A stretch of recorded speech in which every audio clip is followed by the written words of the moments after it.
This podcast is a quest for well-being, a quest for a meaningful life through the exploration of fundamental truth. Enlightening ideas, insights on physical, mental, and spiritual health. The inspiration is love. The aspiration is to awaken new ways of thinking that can lead us to a new way of being well. Welcome to Body, Mind, and Soul Healing Conversations.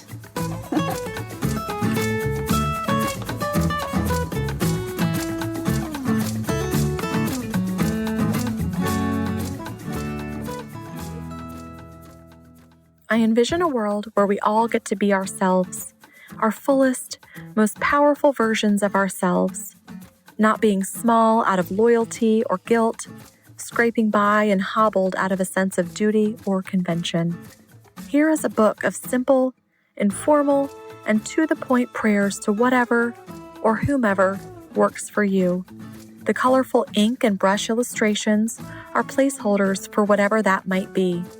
The words are just starting points, to be altered as you see fit. It is not a religious text, nor is it affiliated with any particular tradition. It simply provides daily prompts for seeking guidance, reconnecting to what matters, or finding peace. So consult it whenever you are in need. Valeria Teles interviews Hannah Burr, the author of Contemporary Prayers to Whatever Works, Help Me, Do the Thing, and The Elements, a love letter to all things everywhere. Boston native Hannah Burr lives and works in Northeast Michigan as a contemporary artist. She uses these and other prayers to relax and enjoy seismic shifts in her life. They've helped her remember, as she forgets repeatedly, that there are larger forces at work. Gravity, for example, of which she is a part. These prayers help her accept and tap into whatever that is. She is also the author of the first volume of Contemporary Prayers to Whatever Works, Help Me, Do the Thing, and The Elements, a love letter to all things everywhere. Meet Hannah at hannahburr.com. Here is the interview with Hannah Burr.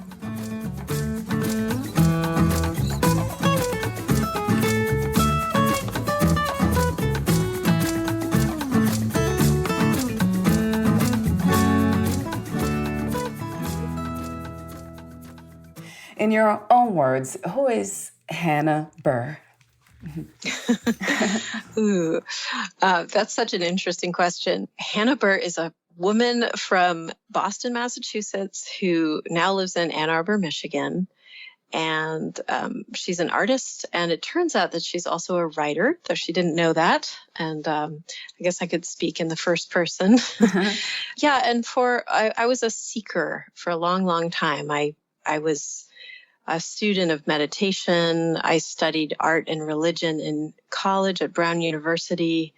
I was mostly interested on the religious side with what motivates people, how people make their decisions. And I wanted to know kind of from an anthropological perspective what that was. And I've also always been an artist. And over time, that became a practice, a very broad-reaching, kind of all-inclusive exploration of different spiritual practices.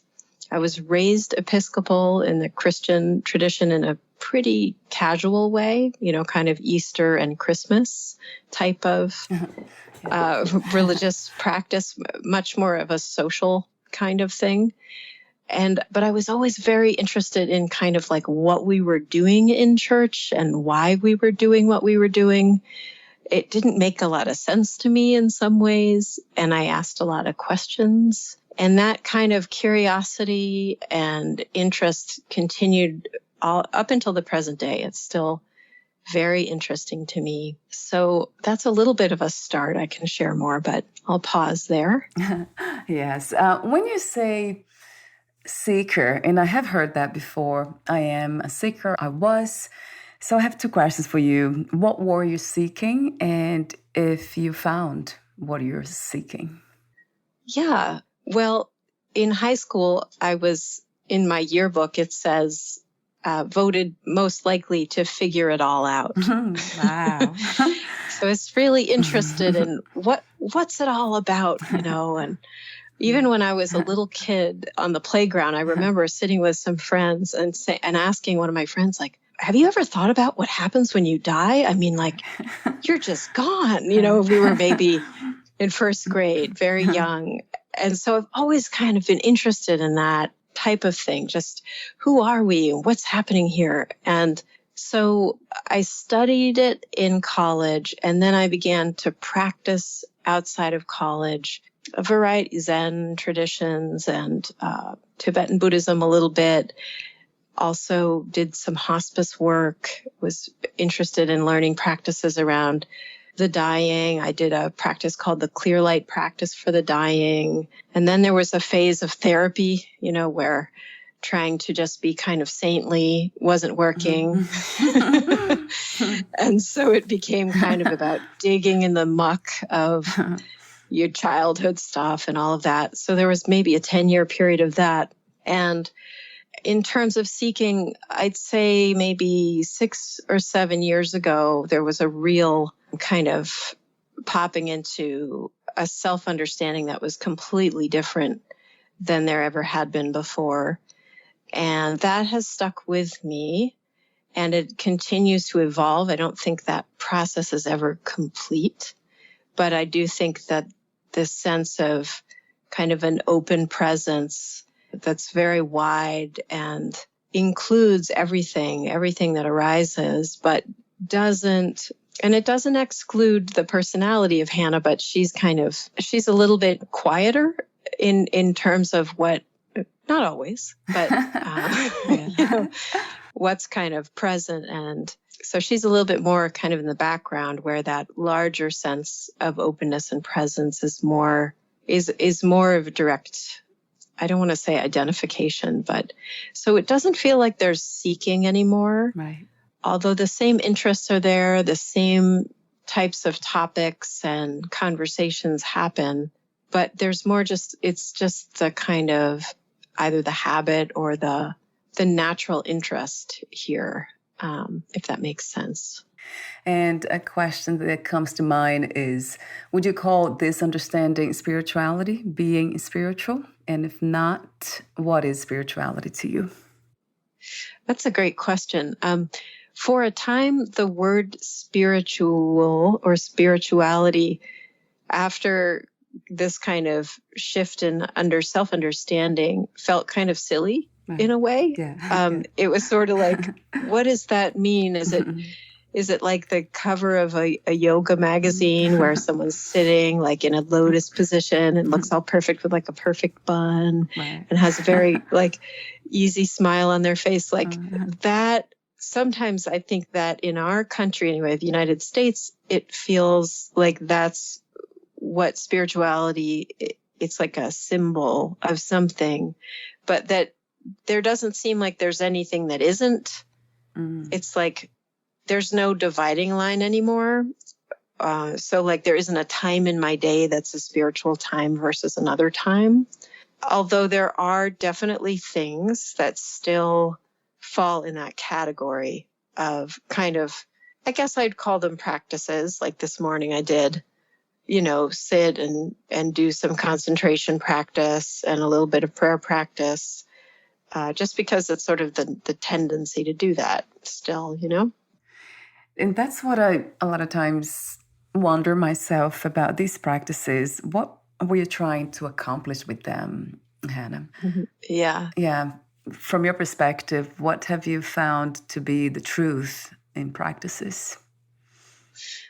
Interesting. It depends on the practice, I would say. For example, for many years, I went and I sat at an insight meditation center in Cambridge, and I was going there as much for the community and the connection as I was for the meditation. I was going as much to sit and have lunch with a group of people who were also meditating as I was to be sitting on a cushion meditating.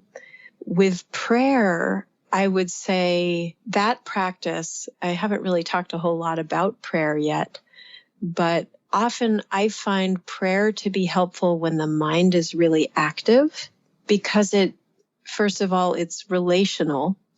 And so it naturally gives the mind something to talk to or to verbalize in a way that's natural for a human brain. So, I statements, you statements, relational statements. And yet what it's doing is it's saying, can you take this? I'm going to leave this with you. Or can you help me with this? Or can you show me how to shift my perspective on this situation? Or help me sleep? Or whatever the thing is, in a way that it sort of tricks the brain. I think that there are many levels that it happens. There's a mystical level, but there's also kind of a neurological thing. I'm not a neurologist or scientist, but where it reminds the brain of something larger and it taps into that just in the act of reaching out for that connection. Do you see a difference between prayer and meditation? I do. I find that, the most sort of, I think, commonly held thing I've heard about the two is that prayer is kind of reaching out and talking, and meditation is more a listening. But I find that they do start to blend and they do become kind of mixed up with each other a little bit at a certain point, if that answers your question. I have a lot of questions about your book, but before I go into it, the introduction in your book was written in 2020. That time last year has been a time of challenges and change, interesting change. For you, what has changed? What insights have you gained from 2020? That's a great question, too. Well, it has definitely put a lot in perspective. Yeah. It's brought the elders in my life to the fore and made me aware of how fragile they are in one sense, and made me value my elders in a different way and kind of long for them because I am separated by several states from my family and have not seen them as much. There's also been a lot of death this year around me, and I know around many, many people. I only about 10 days ago lost a dear friend, not to COVID, but to cancer, and also my father-in-law. And 4 other people as well. It's been quite a number of losses in my personal sphere, and that brings forward in a very crisp and brings into focus, you could say, just how little control we have over anything.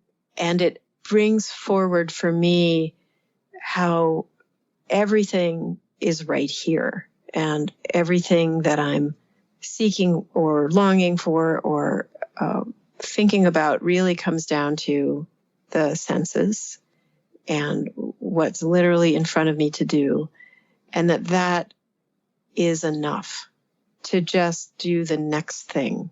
And sometimes that takes a real pause of knowing what that thing is. But it does definitely, it's in much sharper focus that it's what's immediately in front of one is kind of where truth is, where any solution, where love is, etc. Yeah, I think that says it. Yeah, so true. That has been for sure one of my biggest insights of my life. And also one of the biggest challenges. It's so challenging to stay in the moment, to focus on what's happening now and be here. Do you often wonder why?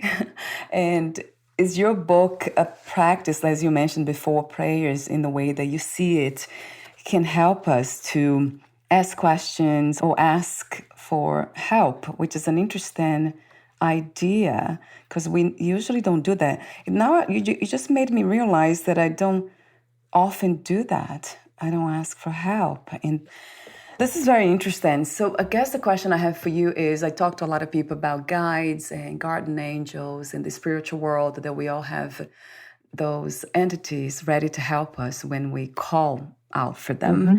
So is that what you mean when you say, help me? So in the book, help me to, please help me, can you help me see, drop, notice. So you use a lot the word help, as we have been saying. Who are we asking for help? Well, so another great question.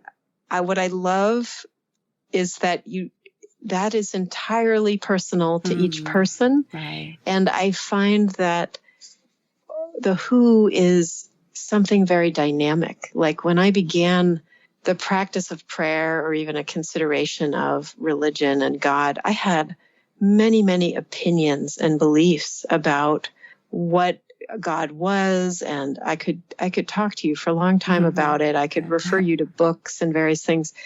What happened for me was when things got desperate enough, because there was a time for me when I was doing all this spiritual practice and I was doing it and thinking life would get better. And instead, things were getting repeatedly taken away and removed. And everything that I thought I could rely on was actually like pulled out from under. And so when that happened, I found, okay, wait, now I'm forgetting your question. Can you ask? Yeah. I just want to make sure I get it. I was just starting to go off on a tangent a little bit. That's good, Hannah. That means you're really in the present, forgetting the past like that. That's actually a very good demonstration of that. Let me see if I remember too the question. We'll take a moment. Who are we asking? Yeah, and why so challenging, though, to stay the moment, to just be here now?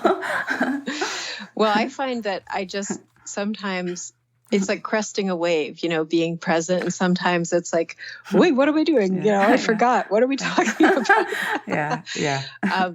So sometimes I think forgetfulness comes along with the territory. But back to the question of what is it that we're praying to?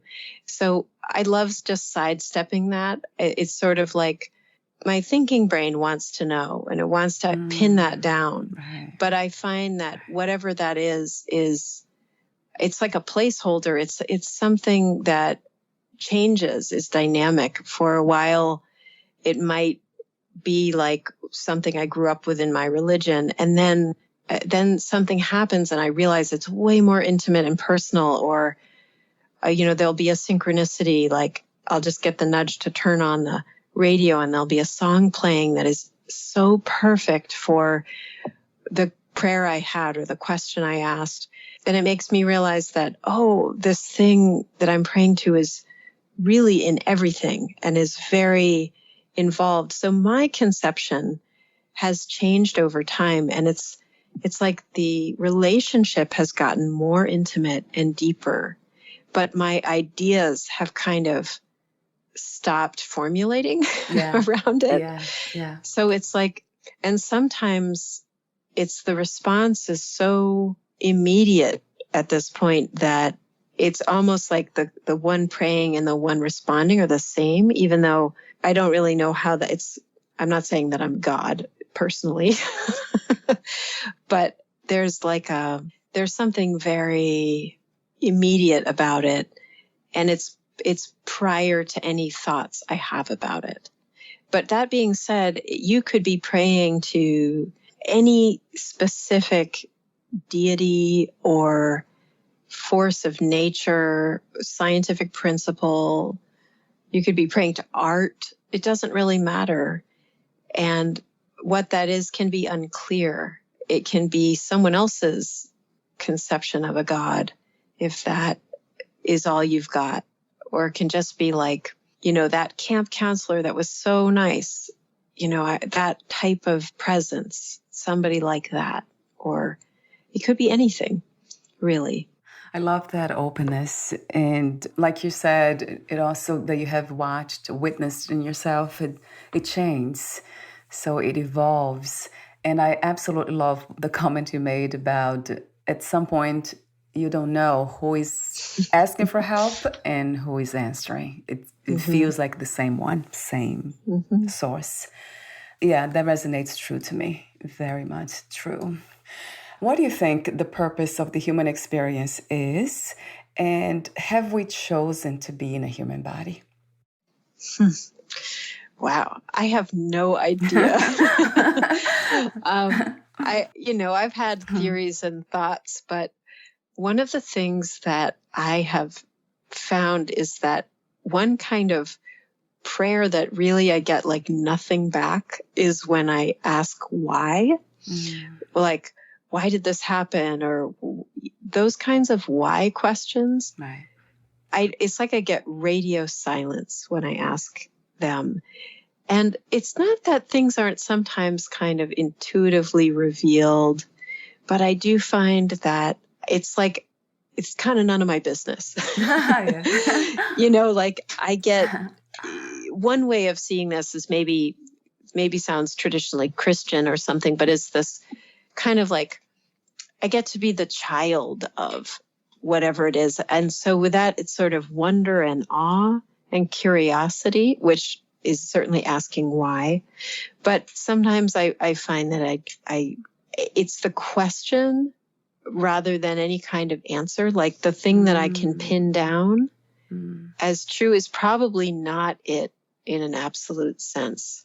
Wow. So I don't know why we're here. At times I've thought it's like to be tested and to learn. And definitely there feels like there's something evolving. Consciousness is evolving. And it's a really amazing time to be alive. It feels like more and more people are coming to see things in an expanded way. Sometimes it feels, this is a little bit out there, but sometimes it feels like this is a big simulation. Yeah. And that may just be a metaphor, or a dream is another version of that metaphor. So it could have just as little or as meaningful content as a dream, and as little substance as a dream. And there are times, the Buddha's emptiness teachings and certain practices can bring that sense of, it's like writing in water. It's just contact, it's just flow. And so there's nothing more than that point of contact, which one is perhaps. And so I don't really have any larger theory of it, but there is always that pleasure of asking that question and that drive in me as well to, quote, figure it all out. I suppose that in the end, it sort of strikes me dumb a little bit, if you know what I mean. Yeah. So you wrote the book, Contemporary Prayers to Whatever Works. How did you become a writer? And also, how did you become an artist? Yeah, so becoming a writer was really a big surprise and kind of happened by accident through being an artist. As a young kid, whenever someone would ask me, what do you want to be when you grow up? I would always say an artist. Mm-hmm. Yeah. I just sort of was always part of my sense of self and my activity, even from really small. So that one, I studied art in college. I studied it and kind of did extra in high school. And then outside of college, I lived in a loft and had art shows, and it kind of flowed almost immediately once I graduated from college. And the writing, well, I'm a verbal person, a verbal processor. So I've also had people tell me, like, maybe you should write some of this down. Yeah. So I have always had a writing practice. Often it was just a journaling type of practice. I have a blog called goodbonfire.com, and that is also a place that I've put my thoughts for a decade or more, a couple decades almost, maybe 15 years. This project, the writing happened as part of just an art project idea that I showed a few friends in the form of a PowerPoint where I would put an image in a sentence and it was a prayer. And I showed them a few pages and I thought, I don't know, maybe this should be a book.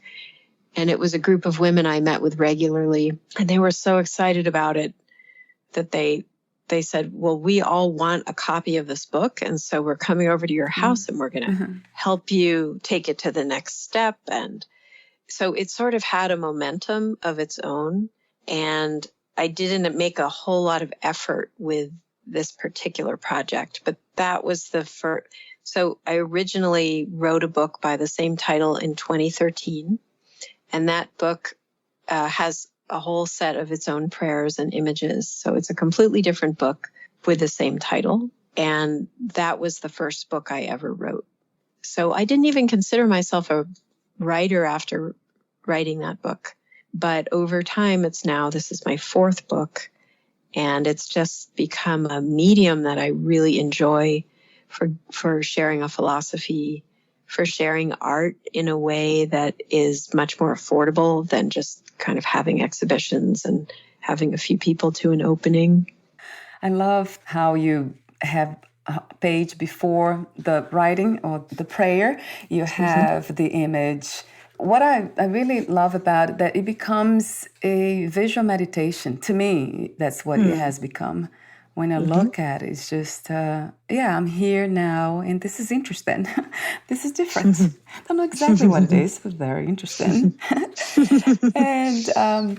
And then I love this. See, it goes back to that. It's interesting because the mind really directed me into the section of your book titled Stay Here. Let me just make sure that this is right. Stay here, right? And when I opened your book, because usually I open books like just to randomly to see, let me see. And then just page 61 helped me reconnect with what matters and what lasts. There's more in that page, but this is what really caught my attention. That's why I have been asking you questions about how to stay here. I'm going to go back to a fundamental question. Is the mind? What is the mind and what are thoughts? I have heard people saying that we are not the mind, we are not thoughts. But why do we get so caught up in it? Like as if this is us? Yeah, that's great questions. Very deep questions. So what is the mind? I'm going to write it down so I don't forget it halfway through. Okay. Well, it's funny. The word mind has always frustrated me. I sometimes use the word brain to refer to the organ that thinks, the way the nose smells and the ear hears, the brain thinks. And so when I've had times in my life when I've felt like I shouldn't have a kind of thought, like a negative thought or a worried thought or something, that was once shared with me. It's like, would you get mad at the nose for smelling a bad smell any more than getting mad at the brain or myself, for thinking a dark thought? So that's on one level. I talk about the brain, and actually in this book, in the editing process with Simon and Schuster, I actually kind of advocated, they wanted to say my brain, and I wanted it to stay the brain, because it's like this, it's like there's the body, and in a way it's my body, it's my kind of vehicle for sensing and being in the world. But in a way it's just like any object out in the world. And recently I've been doing a meditation myself on something I heard, I can't remember where, but simply that the mind is the body, and the body, the body is the world. And also like the world is the mind. So this is like, I'm sort of attention shining forth, and in the shining forth, the world is. So if I look around the room, or if you look around the room right now, what is changes. Things kind of, there's the idea and the story that like, oh, well, I'm in the room and I'm seeing the room as I look around the room. But in a funny way, when I really look, it's like the only thing that is whatever the attention is falling upon. And that's the world. It's like my attention is bringing something into existence almost. And so at different levels, it means different things, I think. And there's very, the mind means something in a Buddhist context. The mind means something in one teacher's language or another book you read. It's so contextually specific, but it's also a word kind of like the word God, in that it means something different to everybody who's using it. in a funny way. Right. So what is the mind? And I mean, another thing that I find more and more is that when a thought comes through, it's coming through the same way that a sound is coming through or something else. The thought that it's mine, or this identification with thought as something I myself am doing, I find more and more that it feels loosened up from that. And it's more like thought is just happening the way that the weather is happening, or a bird is flying by, or the sound of a car horn is happening. And the suffering is when I kind of hook on to a thought. I don't even know what does it. It's like the brain's default is to just kind of grab onto something and then to kind of get a little sucked in by it. And that's where suffering, I find, happens when a thought is identified with, and then kind of, sometimes it's fun just to kind of, like in the book, there are thought exercises like, here's what I'm grateful for in the day. And it's just letting those gratitudes roll as a fun way to engage the brain. And that's really a lot of what this book is. It's a way to direct the thinking part of us, or the communicating, the verbal part of us, in a way that is healing and connecting and comforting also. Especially, in a year like we've had, where things that were normal, like going to work and coming home and having a certain distance from your children or from your spouse or whatever it might be, those things have gotten all jumbled up, and it's hard to know which end is up. So something as simple as just a phrase I can say, help please be the doer of this day, is one of the prayers in this book. And it's just like, I don't know what to do. I don't know if I can bear another minute in front of X person, or without my own space, or having to look at the mess in the kitchen, or whatever is going on. That's just a way to direct thought that is like, it's kind of like outsourcing. Yeah. Or kind of leaning on a banister and going, wow, I don't have to hold myself up by my own weight, in a way. Yeah, that's what it comes across to me, the message. And I love the way you say that, the way you put it. So attention, perception, also the idea of redirecting thoughts to this place of gratitude and healing and connecting with everything, ourselves and the outside, life itself and others. That's a really beautiful, compassionate work, Hannah. Thank you. Thank you. Really beautiful, because that's coming from also deep understanding. You have to come to understand the mind as you know it, yourself, and how we as human experience it.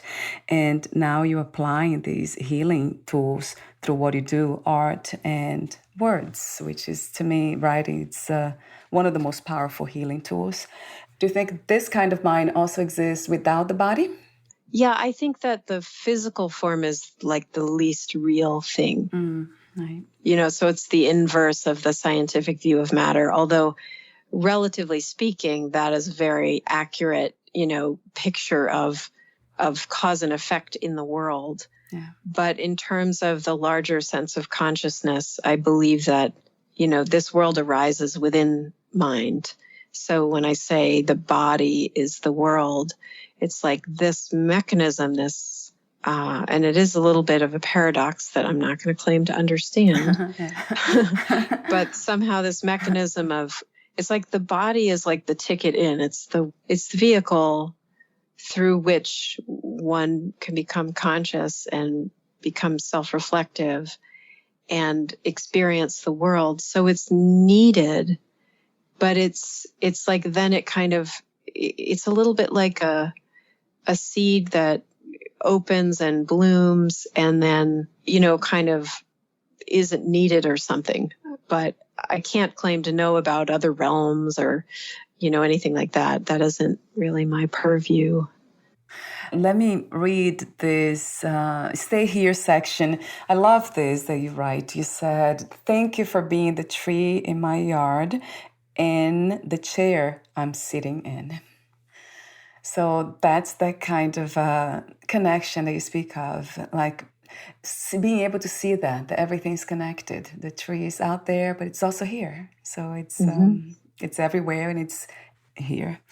I have a few more questions, though. Those are the ending questions. Would you like to add anything or read a passage in your book? Well, I'll just say that particular phrase. I remember when I was about 20, I was making art in my studio, I think maybe 22. And I just remember in the middle of making art that the phrase, "I will always be the tree in your yard," just showed up out of nowhere. And it just moved me, I think, to tears. And I didn't know what it meant, but I never forgot it. And so later I had an experience of hearing back kind of from whatever I was praying to. It became a kind of conversation, and that was the tone of it. So I feel like that when I was in my early 20s, there was a moment of hearing clearly that and not really knowing what it was. But later it became a prayer of thanks. Thank you for being the tree in my yard and the chair that I'm sitting in.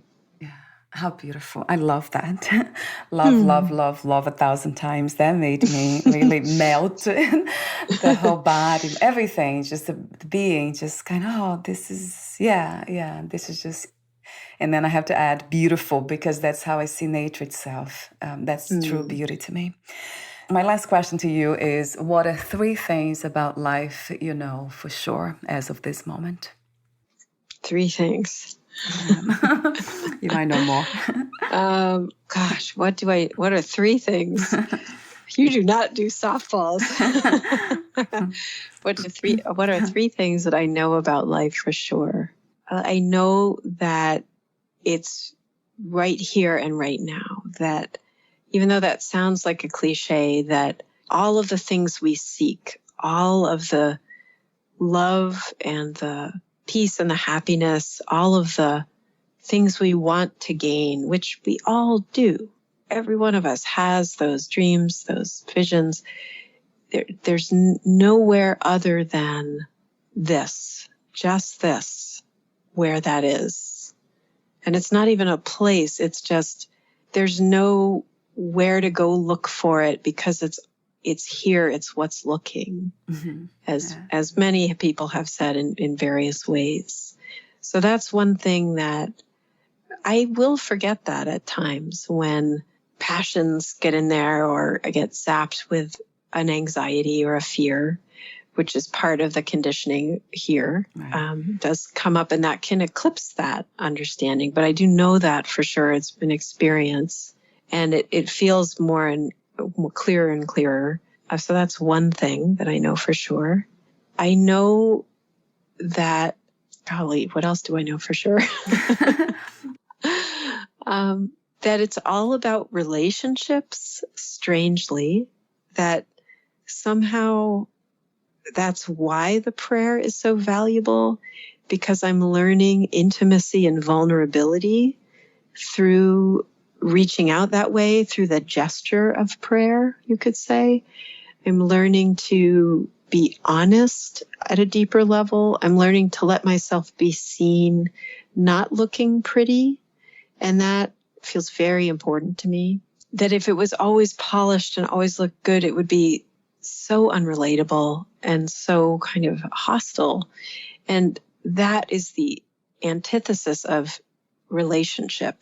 So that would be, I think, the second thing, that somehow it's all about relationship.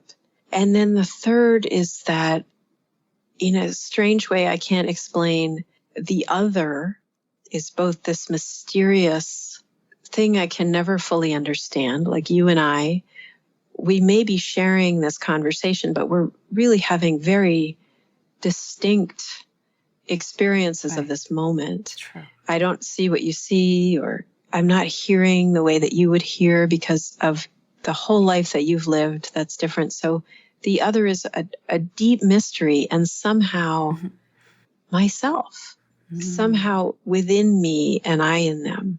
And so I don't claim to understand. I couldn't prove this. I wouldn't want to, but those are three things that I experientially know more and more deeply over time. I love your wisdom, Hannah. I love how you express that wisdom. I love your work. I love everything about you. It's just beautiful. Thanks. Yeah, it's very authentic. What a great way to spend a half an hour. Right. It's beautiful, really, truly beautiful. Thank you. Well, thank you for everything. So before we say goodbye, where can we find more information about you, your books, products, services, and future projects? Sure.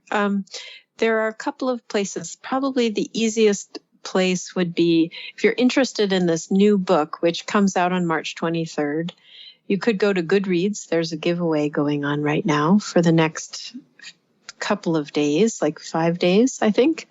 And so you look up Hannah Burr and Goodreads and you'll come up with that. Or you can go to hannahburr.com. That's HANNAHB as in boy, URR.com. And there's a tab for books. There's a tab for my blog, and there's a tab for my shop, which is where you can find all the other books and related projects. A little bit more about the blog has a lot about why prayer and what about the word God? What are my thoughts there? Philosophy of meditation. And then lately I've been writing about messes and just sort of as a theme in my blog. Thank you so much again, Hannah, and we'll talk soon. Thank you very much. I really appreciate it. Bye for now. Bye-bye.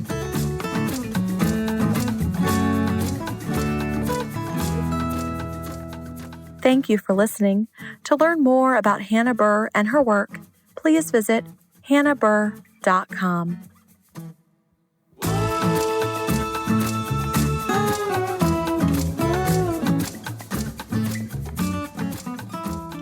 To learn more about this podcast, please visit fitforjoy.org/podcast.